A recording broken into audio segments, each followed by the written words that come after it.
Nakama, selamat datang di channel Anime OP. Yuk, sebelum masuk ke pembahasannya, jangan lupa like video ini ya bosku. Like dari kalian akan menambah semangat Mimin untuk terus memberikan informasi terbaru mengenai One Piece pada nakama semua.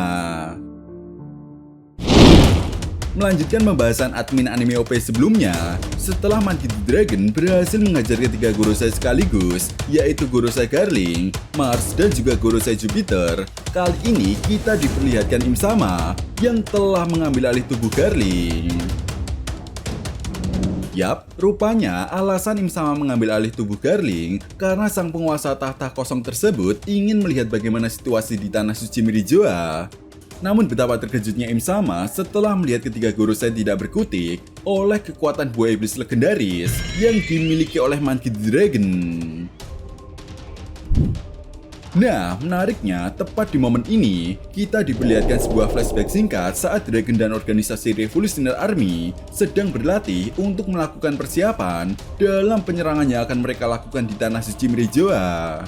Ya, Dragon dan para komandan Revolutionary Army benar-benar telah mengasah diri dan juga meningkatkan kekuatan mereka dengan cara latihan yang sangat keras, sehingga kekuatan mereka pun meningkat dengan signifikan. Perlu diingat ya bosku, ketika Dragon mendapatkan buah iblis legendaris saat terjadinya insiden God Valley, ketika itu usia Dragon adalah 17 tahun, sedangkan saat ini Dragon sudah berumur 55 tahun. Artinya ada jarak 38 tahun bagi Dragon untuk melatih diri menjadi sekuat sekarang ini. Sehingga hal ini juga seolah membuktikan bahwa di kurun waktu 38 tahun itu, Dragon telah menjadi lebih kuat. Bahkan bisa dibilang di umur Dragon yang sekarang ini, dia sedang di masa primanya dan telah menguasai puncak dari kekuatan buah iblisnya. Itu sebabnya, hal ini cukup masuk akal kenapa Dragon memutuskan untuk menyerang ke Tanah Suci Mirijoa saat ini, karena ini merupakan waktu yang tepat bagi seorang Monkey D. Dragon untuk menyatakan perang terhadap pemerintah dunia. Kembali lagi kepada Im Sama yang sedang merasuki tubuh Garling. Nah, di momen ini, Im Sama kemudian memberikan kekuatan tambahan kepada ketiga Gorosei, termasuk Garling Figureland untuk mengusir Dragon dan juga organisasi Revolutionary Army. Jelas hal ini pun membuat Gorosei Garling, Gorosei Mars, dan juga Gorosei Jupiter mulai bangkit kembali setelah mendapatkan kekuatan tambahan dari Im Sama. Sementara itu di sisi lain, Dragon yang sebelumnya merasakan aura Hosoku Haki yang sangat kuat dari tubuh Garling, lalu mengatakan kepada Sabo jika ada yang aneh dengan Gorosei Garling. Dan benar saja ketika Dragon mengatakan hal tersebut kepada Sabo, tiba-tiba Gorosei Garling bergerak dengan sangat cepat dan langsung menyerang Dragon hingga membuatnya langsung terpental dan menghancurkan bangunan di sekitarnya. Di sisi lain, Sabo yang terkejut melihat Dragon pun tidak bisa berbuat apa-apa. Bahkan di momen ini juga, Gorosei Mars yang telah bangkit kembali langsung mengajar Sabo dan menendangnya hingga membuatnya terpental. Setelah itu, cerita lalu beralih dan membawa kita masuk ke dalam kastil Pangea, lebih tepatnya di depan pintu masuk ruangan misterius. Yap, di sini kita bisa melihat Gorosei Warkuri yang sedang menjaga pintu masuk ruangan misterius tersebut. Seperti yang kita tahu ya bosku, ruangan ini merupakan sebuah ruangan untuk menyimpan topi jerami raksasa yang telah dibekukan. Tentu diperlihatkannya Gorosei Warkuri yang sedang menjaga tempat ini pun seolah menjelaskan bahwa ruangan tersebut sangatlah penting. Sementara itu, di sisi lain kita juga bisa melihat Gorosei Nishijuro yang sedang berada di sebuah pintu ruangan yang masih misterius. Belum diketahui pasti apa isi dari ruangan tersebut, tetapi kemungkinan besar ruangan ini merupakan ruangan taman bunga, tempat di mana Im Sama biasanya diperlihatkan. Nah, tentunya ini sangat menarik ya bosku. Apakah mungkin Im Sama yang saat ini sedang merasuki tubuh Garling membuat tubuh aslinya tidak sadarkan diri? Sehingga Gorosei Nishijuro ditugaskan untuk menjaga ruangan tersebut agar tidak ada seorang pun yang menyusup masuk atau melukai tubuh asli dari Im Sama. Setelah itu, cerita lalu beralih dan memperlihatkan keadaan di dekat perairan Pulau Hachinosu. Nah, setelah kelompok bajak laut rambut merah menghentikan pertarungan antara Admiral Ryukugyu versus organisasi Crossquill, kali ini kita bisa melihat kelompok bajak laut rambut merah yang berencana untuk menyerang kelompok bajak laut Kurohige dan merebut salinan rod poneglyph yang dimiliki oleh kelompok bajak laut Kurohige.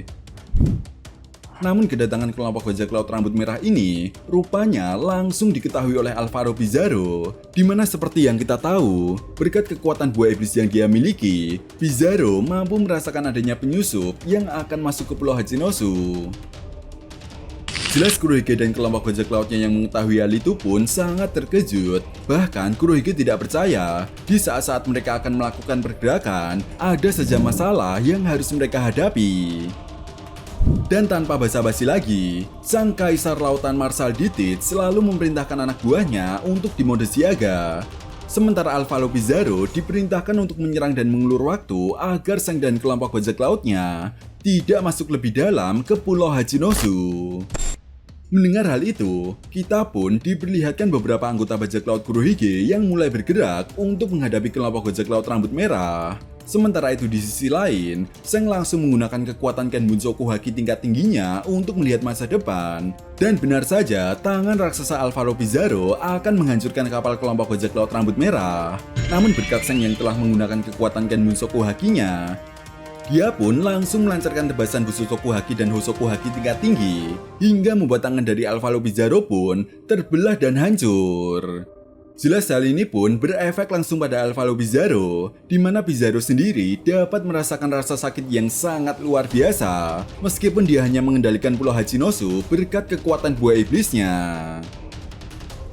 Nah, setelah berhasil melukai Alvaro Pizarro, Zhang dan kelompok bajak lautnya segera bergegas untuk mendarat di Pulau Hachinosu. Namun tiba-tiba, mereka dikejutkan dengan serangan dari San Juan Wolf. Ya, rupanya San Juan Wolf langsung berubah ke mode raksasanya dan melancarkan serangan kepada kelompok bajak laut rambut merah. Dalam sebuah halaman ganda yang sangat epik, dengan sangat percaya diri, Akagami no Zhang tetap berjalan maju ke depan, sementara Ben Beckman, Yasop, dan juga Lakiro langsung menghajar San Juan Wolf secara bersamaan, hingga membuatnya terpental dan menghancurkan bangunan yang ada di sekitar Pulau Hachinosu. Nah, setelah memperlihatkan pertarungan di luar pulau, kita pun diperlihatkan Monkey D. Garp yang telah sadar. Di momen ini, Monkey D. Garp menyadari bahwa ada keributan di luar sana. Namun, Garp belum mengetahui pasti siapakah yang telah berani membuat keributan di markas seorang Yonko. Ya, sang pahlawan angkatan laut tersebut mengira jika Sengoku dan organisasi SWORD akan datang kembali untuk menyelamatkannya. Setelah itu, kembali lagi memperlihatkan keadaan di luar Pulau Hachinosu. Yap, setelah San Juan Wolf terpental akibat combo serangan dari Ben Beckman, Yasop, dan juga Lakiro. Kali ini, giliran Aokiji Kuzan yang tiba-tiba muncul di belakang kelompok bajak laut rambut merah. Di mana Kuzan langsung menggunakan kekuatan awak keningnya dan merubah lingkungan di sekitarnya menjadi membeku. Bahkan, kita juga bisa melihat beberapa anggota kelompok bajak laut rambut merah yang telah membeku akibat ulah dari mantan admiral tersebut. Sementara itu, di sisi lain, Kurohige pun langsung muncul di hadapan Zhang bersama dengan Shiryu. Bukan hanya itu saja, kita juga bisa melihat Katarina Devon, Vascoso, dan juga Dokyu yang berada di belakang Kuzan. Sementara di sisi lainnya, kita bisa melihat Jesus Burgess dan juga Van Agur yang berada di atas bangunan, di mana mereka berdua juga bersiap untuk menghadapi kelompok bajak laut rambut merah. Dan benar saja, tanpa basa-basi lagi, Shiryu dan juga Kuzan langsung bergerak maju untuk menyerang Zhang. Sementara Katarina Devon, Vascoso, dan juga Dokyu membackup mereka dari belakang. Di sisi lainnya, kita juga bisa melihat Jesus Burgess yang melompat dan mengambil sebuah bangunan untuk dilemparkan ke arah kelompok bajak laut rambut merah. Sedangkan Van Agur menghentikan Yasop yang akan menyerang Kuzan. Ya, kedua kelompok bajak laut Yonko ini saling mengunci satu sama lain untuk menemukan sebuah celah. Sehingga ketika nantinya mereka menemukan celah tersebut, maka mereka pun akan langsung melakukan serangan. Yap, hal ini pun sepertinya telah diperhitungkan oleh Kurohige dengan sangat matang, di mana dengan diperlihatkannya beberapa anak buahnya yang telah berada di posisi mereka masing-masing, seolah membuktikan bahwa sang kaisar lautan Marshal Ditich benar-benar sangat jenius. Dan benar saja, saat Kuzan dan Shiryu menyerang Zhang secara bersamaan, di sisi lain, meskipun Zhang telah menggunakan kekuatan Kenbunsoku Haki tingkat tingginya untuk membaca masa depan, namun hal tersebut sepertinya telah terlambat. Karena tiba-tiba, Akagami no Zhang dikejutkan oleh serangan Gura-Gura no Mi milik Kurohige yang mengenai telak Zhang hingga membuatnya terpental. Jelas hal ini pun membuat kelompok bajak laut rambut merah sangat terkejut. Namun beruntung, Zheng masih bisa bangkit kembali meskipun kita juga bisa melihat luka yang diakibatkan oleh serangan Kurohige tersebut. Di sisi lain, Ben Beckman yang mengetahui hal itu pun langsung mendekati Zheng dan menanyakan apakah dia akan tetap bertarung dengan Kurohige. Zheng yang mendengar hal itu pun lalu menjawab dan mengatakan ini adalah pertarungan yang akan menentukan masa depan. Sambil tersenyum kepada Zheng, Ben Beckman lalu mengatakan, "Kau ini tidak pernah berubah sejak saat itu." Setelah mengatakan hal itu, kita pun diperlihatkan Akagami no Zheng dan juga Ben Beckman yang bersiap untuk menyerang kelompok bajak laut Kurohige.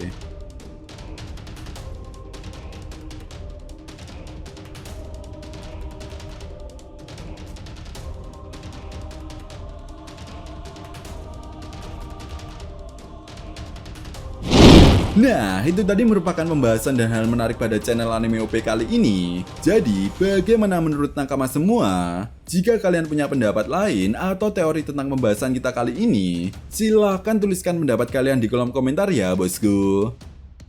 Oke, sampai di sini dulu pembahasan kita kali ini, and see you next time.